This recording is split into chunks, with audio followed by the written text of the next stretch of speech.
Halo teman-teman, perkenalkan nama saya Alkenzo Christian Taulin dari kelas 11E. Oke, jadi pada kesempatan kali ini saya akan membahas mengenai tugas proyek PPN, yang dimana kami ditugaskan untuk membahas tentang konflik yang terjadi di Indonesia atau di lingkungan sekitar yang dikategorikan sebagai ATHG atau ancaman, tantangan, hambatan, dan gangguan. Oke, tanpa lama-lama lagi, mari sama-sama masuk ke videonya. Oke teman-teman, jadi pertanyaan pertama itu, apa itu ATHG?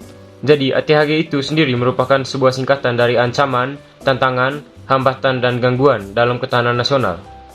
Dari kepanjangan di atas, kita bisa lihat bahwa jika sebuah keadaan yang terjadi di dalam masyarakat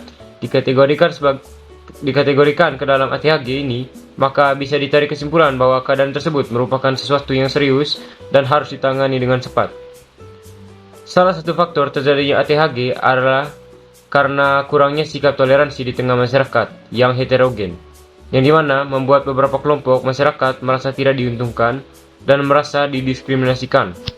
Oke, jadi salah satu konflik yang saya ambil di sini yang termasuk dalam ATHG yang terjadi belakangan ini adalah tentang konflik yang terjadi di Papua, di mana di Papua itu terdapat suatu komplotan yang dinamakan dengan KKB atau kelompok kriminal bersenjata.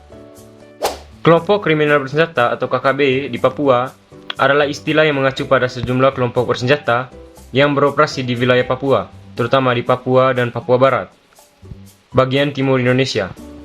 Kelompok-kelompok ini seringkali terlibat dalam serangkaian tindak kekerasan, sabotase, dan serangan bersenjata terhadap aparat keamanan, warga sipil, serta infrastruktur pemerintah.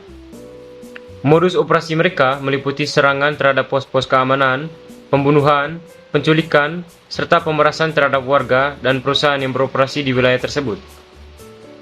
Para anggota KKB berasal dari berbagai latar belakang, termasuk unsur-unsur separatisme, politik lokal, dan kepentingan ekonomi. Beberapa di antaranya memiliki agenda politik yang bertujuan untuk memperjuangkan kemerdekaan Papua dari Indonesia. Sementara yang lain mungkin terlibat dalam kegiatan kriminal dengan motif ekonomi, seperti perdagangan ilegal atau penyeludupan barang-barang tertentu. Pendekatan terhadap KKB di Papua seringkali kompleks. Pemerintah Indonesia bersama dengan aparat keamanan telah melakukan berbagai upaya untuk menangani kelompok-kelompok ini, termasuk operasi militer dan penegakan hukum.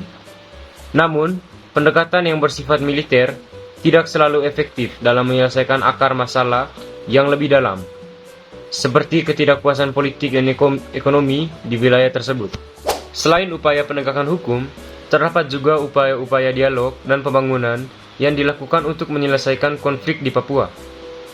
Langkah-langkah ini mencakup dialog antara pemerintah pusat dan perwakilan masyarakat Papua, serta program pembangunan yang ditujukan untuk meningkatkan kesejahteraan dan pemberdayaan masyarakat Papua. Penting untuk dicatat bahwa KKB tidak mewakili seluruh masyarakat Papua. Sebagian besar warga Papua menginginkan perdamaian, kemajuan, dan kesejahteraan bagi daerah mereka.